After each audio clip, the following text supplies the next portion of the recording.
Estamos con la jefa del comando COVID, Pilar Mazzetti, lo habíamos anunciado y vamos a hablar, por supuesto, de este reportaje de Beto Villar y los reportajes anteriores, tanto de Jorge Det como de Fabricio Escajadillo.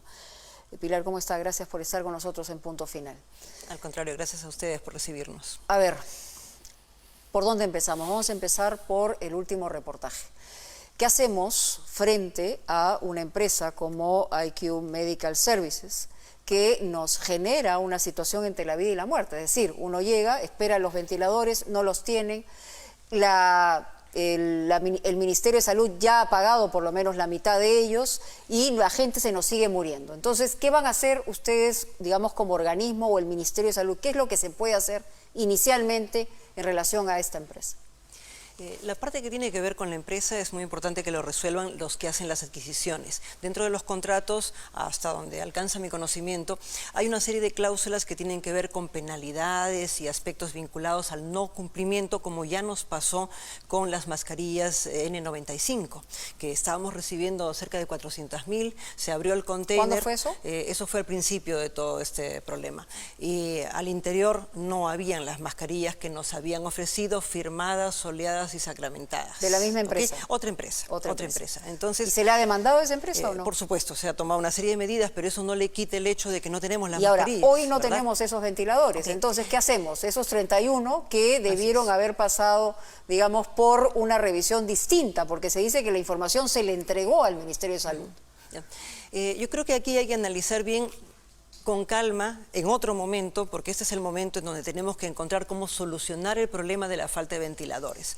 Si entregaron, si no entregaron, en algún momento esas cosas se aclararán. Pero lo importante es que tenemos que hacer algo con respecto a los ventiladores. ¿Qué hemos venido haciendo independientemente de las adquisiciones? Nuestro país tiene ventiladores que se emplean para los pacientes con COVID y ventiladores que se emplean para los pacientes que no tienen COVID. ¿Qué hemos estado haciendo a lo largo del tiempo? Hemos ido organizando, reorganizando los establecimientos de tal manera que ahora que tenemos, no es que no tengamos, pero tenemos menos demanda del otro grupo, estamos nosotros reforzando el grupo que tiene necesidad de atención por COVID. Pero esto no es suficiente y lo sabemos bien. Lo sabemos. Porque y sabemos que la gente se muere en una silla de ruedas porque no tiene oxígeno y no puede ni siquiera llegar a una cama. ¿Cuántos ventiladores se calcula que vamos a necesitar a lo largo de este problema para que tengan una idea clara de las cifras? Ojo que las cifras cambian, porque si la cantidad de personas que se afectan cambia, la cifra también cambia, pero hasta el momento no tenemos nosotros más idea de que puede esto cambiar en nuestro país hasta ahora. Nosotros necesitaríamos alrededor de unos 1.500 a 2.000 equipos de ventilación asistida a nivel país para ocuparnos de este problema. En este momento, dedicados a COVID, tenemos exactamente 1.041. O sea, la mitad de lo que necesitamos al menos. Necesitaríamos por lo menos unos 500 equipos más. Por eso es que la compra que se había previsto era de cerca de 500 y pico equipos de ventilación asistida para sumar a los 1.000 que calculábamos que teníamos. Con esto podríamos cubrir. La primera parte de esta compra no ha correspondido por A o B motivo que se analizará y se rechazaron. Y se tendrá que demandar a la empresa y a los responsables y al propio responsable del ministerio también. En este momento han venido ya más equipos de ventilación asistida, se han recibido 20 equipos adicionales que han llegado ahora un par de días, si no me equivoco, que han sido revisados, que han sido probados y afortunadamente sí se corresponden estos 20. Pero también ha habido un retraso sobre eso. Han llegado en el momento, sí, estos 20 han llegado en el momento, los anteriores llegaron con 2 días de atraso, me parece, o 3, y esos son los que no corresponden. Pero los 450 son de IQ Medical, ¿no? Sí, esos vienen después. O sea, de la misma empresa. Ya, pero vienen después. Los que han llegado, estos 20 que han llegado, sí corresponden, y además hemos tenido 10 equipos que ha donado el gobierno chino, que han llegado ayer, hoy día han llegado en la mañana, y que también están siendo Revisados. Con esto tendríamos 30 adicionales, no les quita los 31 que ya nos faltan. Ahora, los equipos que tienen que venir a continuación, los 450 equipos, esta semana, dentro de 2 semanas. Tienen que llegar a fin de mes. A fin de mes, a fin de mayo. Efectivamente. ¿Cuántos son? 450 equipos adicionales. ¿Esos van a venir juntos? Esos van a venir prácticamente cada 15 días, están llegando de acuerdo a la disponibilidad. Pero de los esos aviones. 450 son de la misma empresa que ha tenido problemas con los 31. O sea, es decir, hay que poner velitas para que esos ventiladores sean los que efectivamente corresponden. En efecto, es lo que estamos haciendo, para ser honestos. O sea, para ser honestos hay que poner vela. Así es. Hoy día nos las hemos pasado toda la mañana viendo la verificación final. Desde ayer todos los equipos técnicos estaban trabajando y nos iban contando ya, uno es, dos son y así sucesivamente. Y hoy día que terminaron la revisión, así hemos logrado recuperar algo de aire. Estamos en esas condiciones y hay que saberlo. Recuperar algo de aire por acá, pero en Loreto no se recupera el aire. Es decir, hemos visto un desgarrador reportaje aquí en Punto Final y la situación es dolorosísima. No solamente porque se trata de pacientes que se mueren, sino porque la línea de acción, que son los médicos, están defraudados, frustrados, están muriendo y están enterrando a su gente. Eso es básicamente lo que sienten. Y sienten que el gobierno no les está dando la protección y el respaldo que ellos necesitan. Eso es lo que ellos sienten. Yo creo que hay que analizar un poco. Que estamos en dificultades nadie lo va a negar. Y es absolutamente cierto. Y Loreto es el ejemplo más importante. Todo nuestro sistema de salud está recibiendo una demanda que va del 300 al 400% por encima. Y Loreto ha tenido mucho más dificultades porque su ejecución de presupuesto para COVID ha sido realmente sumamente baja. ¿Usted coincide con que los números oficiales y los números que los médicos manejan son completamente distintos? Se habla incluso de que en toda la región Loreto ya habrían muerto más de 1 millar. Yo estoy de acuerdo con esa apreciación. ¿Por qué? Porque lo que registra el sistema es lo que se logra entrar. Y cuando hemos estado conversando con el director regional, las personas que ingresan la información al sistema no son suficientes, muchas han enfermado y hay días en que no pueden registrar la información. Por consiguiente, lo lógico es, una cosa es la información del sistema y otra cosa es la información que a mano se logra mantener en el hospital, y yo confiaría más en la información local, ciertamente. En la información local, la información de los médicos, pero es más, el propio presidente Vizcarra ha dicho que las cifras oficiales no se está escondiendo absolutamente nada. Debería explicársele mejor al jefe de Estado para saber exactamente lo que está pasando en Loreto, porque si se habla cifras oficiales de 200 y pico y finalmente son más de 400 y que en toda la región hay más de 1000 personas muertas, quiere decir que tendría que manejar esa información de primera mano, o sea, y no solamente ceñirse a la información oficial. Al presidente, con él hemos conversado en muchas ocasiones acerca del desbalance que hay en las cifras y que va a haber siempre. Una cosa es la información epidemiológica, que es muy técnica y que se corresponde con todo paciente que ha fallecido con una prueba positiva, que es una cantidad, por decir así. Si uno analiza la cantidad de muertes que hay en nuestro país a nivel todo el país, y desde que esto comenzó van a ver ustedes que estas son las muertes registradas por COVID y estas son las muertes registradas en el sistema de defunciones, el Sistema Nacional de Defunciones por COVID. Lo que se reporta en epidemiología es lo positivo, eso es el exceso de muertes. Si hablamos de que más o menos en promedio hay más de 100 personas que mueren en el país, estamos hablando de 200, 300 personas aproximadamente. Y estamos hablando de un porcentaje significativo de personas que mueren simplemente como sospecha de COVID, y así tiene que ser y así ocurre en el resto del mundo. Ahora, el presidente también ha dicho que ya estamos en una meseta de contagios. Hemos analizado también desde el punto de vista matemático con los expertos en el caso, y lo que señalan es que efectivamente estamos hablando de en promedio en las semanas hay como 3000 y pico de contagios y hay un 16-17% en el nivel de los mismos.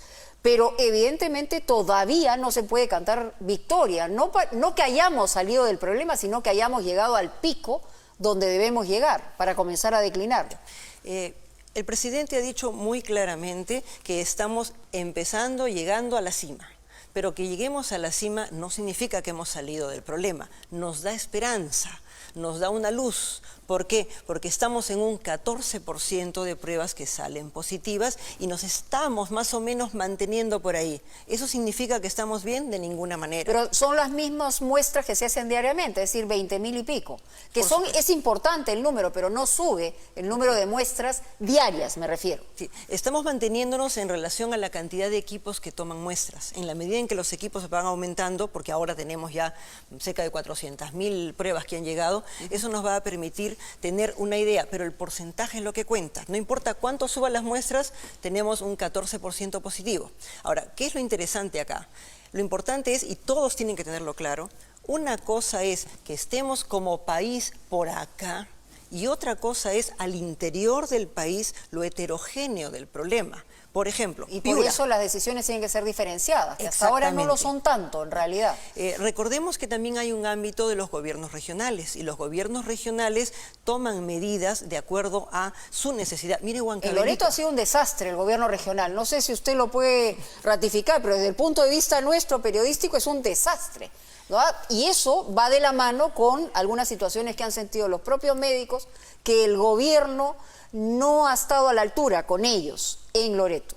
Bueno, yo creo que el gobierno regional ha sido bastante golpeado en cuanto a sus autoridades en el sentido de la salud y en el hospital mismo han habido muchas dificultades con los jefes que han enfermado y demás y eso ha creado un poco de desgobierno ciertamente. Pero mire Huancavelica. Huancavelica, que es un lugar con mucho más dificultades y sin embargo ha logrado mantener muy bien sus cifras, ha tomado sus propias decisiones acerca de cómo hacer aislamiento, cómo hacer toque de queda, ellos mismos como corresponde a una autoridad regional. Tienen cerca de 4.000 personas que han llegado. ¿Quién resiste 4.000 personas que llegan en desorden? ¿Y usted lo atribuye al manejo del gobierno regional? Ellos están haciendo un manejo muy, ¿cómo describirlo? Una simbiosis, una asociación muy interesante entre las autoridades y el componente de salud. Hay 6 médicos que renunciaron al comité de asesoramiento y los argumentos que ellos han señalado es que, por ejemplo, y textualmente, uno dice, se produce una catástrofe y nos piden más. No quiero ser convidado de piedra, eso es lo que han dicho varios de ellos también, no los escuchan, ¿no? Y el gobierno da cifras que no son ciertas, entonces básicamente son esos argumentos. ¿Qué les puede decir? Porque ustedes necesitan de un comité de asesores, epidemiólogos y de gente especializada, ¿por qué no los escuchan? ¿Qué debemos pensar todos? Para empezar, lo de las cifras, perdónenme, pero ahí sí discrepo totalmente con todo el mundo, porque todo el mundo se preocupa por cifras, que este es el día más importante, este el día, y nos la pasamos perdiendo el tiempo con las cifras. Las cifras son para orientarnos y son relativas y van cambiando según la pandemia cambie. El otro asunto es lo más importante. Yo creo que estamos en una situación en la cual nuestro país necesita de todo el mundo, ¿no? Necesitamos que la gente se entienda y en este momento, con la costumbre que tenemos todos de enfrentarnos y todos creer que todos tenemos la razón, todos perdemos. Y perder a gente tan valiosa como a Ciro Maguiña, por ejemplo, perder la posibilidad de que el doctor Valverde, que sabe tanto de cuidados intensivos, no esté con nosotros, perder a la doctora Rosaluz, todos ellos realmente creo que todos, o sea, ellos y nuestras autoridades del ministerio, todos tenemos que reflexionar y sentarnos a conversar y a arreglar nuestras dificultades. Bueno, eso de alguna manera también lo dijo el propio presidente Vizcarra y es más, dijo adicionalmente que si había habido una frase que había sido inoportuna y había afectado, como esta frase de todos los médicos son iguales, igual que todos los ciudadanos, y eso lo sintieron como una afrenta, y no porque no sean iguales, sino porque están en condiciones distintas frente a un paciente. Y el ministro de Salud no ha sido tan contundente y no ha convocado, más bien ellos han sentido en relación al ministro de Salud que de alguna manera han sido apartados. Entonces, la unidad hay que pedírsela a ellos, pero también al propio ministro de Salud. Usted es parte de eso, usted es jefe del comando COVID, pero el titular de Salud también tiene que tener una actitud diferente, no política. Yo creo que los dos tienen que acercarse. Y dicho sea de paso, aprovecho la oportunidad para invitar a ambos grupos para que se sienten a conversar y para que todos trabajemos unidos. Algunas veces en el fragor de la batalla uno dice cosas, se molesta, de repente no dice las cosas muy claro, pero a mí me consta, por ejemplo, todo lo que nuestro ministro ha hecho para conseguir la evacuación de los médicos. Me consta, en lo personal. Por consiguiente, yo creo que, y aprovecho la oportunidad que estamos aquí, invito a ambos grupos que se sienten a conversar. El comando está disponible y hay una mesa grande y podemos sentarnos todos allí. Ahora, ha dicho a algo unirnos. el doctor Valverde que también ha sido tremendo. Es decir, ha dicho que ya los médicos ahorita tienen que comenzar a decidir quién vive y quién muere. Y eso es una cosa dolorosísima, porque los que son recuperables le dan la posibilidad y los que no lo son, aparentemente, simple y llanamente se mueren. Esa es una situación, para un médico debe ser horrorosa. Ciertamente es muy dura, es el tipo de decisión que los médicos tomamos en la actualidad desde hace unos, según lo que yo veo, unos 10 a 15 años aproximadamente, desde que la medicina está evolucionando tanto y podemos hacer vivir un ser humano muchísimo más. En este momento donde la situación es crítica, ciertamente si ustedes analizan, cuando uno va a cuidados intensivos, en los mejores lugares del mundo, la sobrevida en COVID para alguien que entra a cuidados intensivos está alrededor de 55 a 60%, ¿ok? Esas personas mueren. O sea, la mitad muere y la mitad sobrevive. Un poco más de la mitad muere.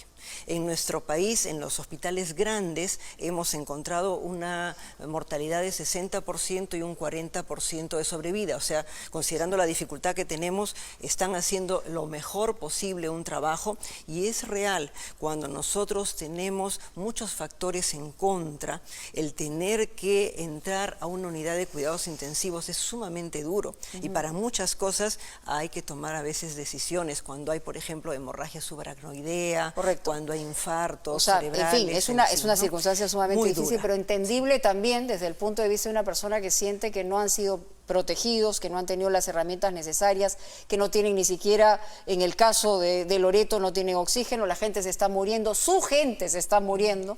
Yo no sé hasta el momento cuántos médicos se han muerto ya. Si usted tiene la cifra, quizá puede compartirla con nosotros. Pero a propósito de médicos, también se ha visto un documento del Ministerio de Salud que enviaba a la Cancillería señalando que había intención de que vinieran 85 médicos cubanos. ¿Esto está confirmado? Tendríamos que conversar con el ministro de Salud, no he conversado sobre eso con él directamente, pero sí le puedo decir, tenemos todavía una lista bastante significativa de médicos peruanos que están buscando trabajar y apoyar. Eso es lo que dijo el doctor Maguiña, que aquí había médicos peruanos que estaban dispuestos a... Es más, hoy día un grupo ha partido a Iquitos justamente el día de hoy con el Premier, han viajado a Iquitos médicos peruanos para incorporarse. Anteriormente a esto, tanto el Salud como el MINSA han enviado médicos peruanos también para Solamente trabajar. algo que me ha llegado a través de redes y no quiero dejar de preguntarse, es la última pregunta. Dice que ha llegado un carguero el día de hoy desde Ámsterdam con respiradores comprados por el MINSA, ¿no? En el carguero de KLM, que es Martin Air. Dice que todos salieron a sacar estos ventiladores, pero que esto se ha retrasado hasta mañana porque el ministro ha pedido estar presente. Eso es algo que es difícil de entender si es que fuera verdad, ¿no? Porque la necesidad es hoy día, no la presencia del ministro. Mire, si es que ha llegado un carguero con equipos de ventilación asistida hoy día, yo voy a ser la primera en alegrarme, primer asunto. Segundo asunto, un carguero me temo que no puede permanecer con el contenido al interior. Si llega un avión de carga con este tipo de componentes, tiene que ser descendido y proceder a desaduanarlo. Es más, el desaduanaje se está haciendo prácticamente en horas en este momento. Sería sumamente raro. Que así sea, si ha llegado, le doy el dato en todo caso, porque no se trata de esperar a nadie, sino que eso inmediatamente vaya a los hospitales donde se necesitan. Terminando la entrevista me voy a encargar de averiguar de qué se trata y si ha llegado algo así, mire, eso tiene que ser desadonado en el término de la distancia. Y cualquiera de nosotros que desee ir a verificar, yo misma si quisiera ir a verificar, puedo irlo a verificar en el almacén, en el hospital, en cualquier otro lugar. No creo, no es la conducta habitual de doctor Zamora. Muy bien, doctora Pilar Macetti, muchas gracias por responder todas las preguntas de nosotros y la verdad que le deseamos la mejor de las suertes porque lo importante aquí es poder responder y estar a la altura. Sabemos que tenemos un sistema de sanidad y hospitalaria absolutamente deficiente, que no es de hoy ni de ayer, pero también sabemos que hoy se nos están muriendo compatriotas y a veces no podemos hacer absolutamente nada. Sí, si me permites un comentario, solamente quisiera decir que esto nos demuestra la trascendencia de que se cuide al sistema de salud, número uno. Y número dos, quisiera también llamar la atención sobre la atención primaria. La posibilidad de que nosotros podamos detectar a las personas con dificultades en sus casas, en sus comunidades, con nuestros trabajadores que están en postas y centros de salud, con los equipos de intervención rápida. Eso nos ayudaría ahora que hay una serie de tratamientos que bajo supervisión médica se pueden proporcionar. Eso hemos recalcado. Exactamente, nos permitiría en una etapa muy inicial hacer un control y no tener que llegar hasta un nivel de hospitalización. Y un saludo a los que trabajan en atención primaria, que hacen una labor pero única y siempre los olvidamos. Muy bien, muy amable, doctora Mazzetti.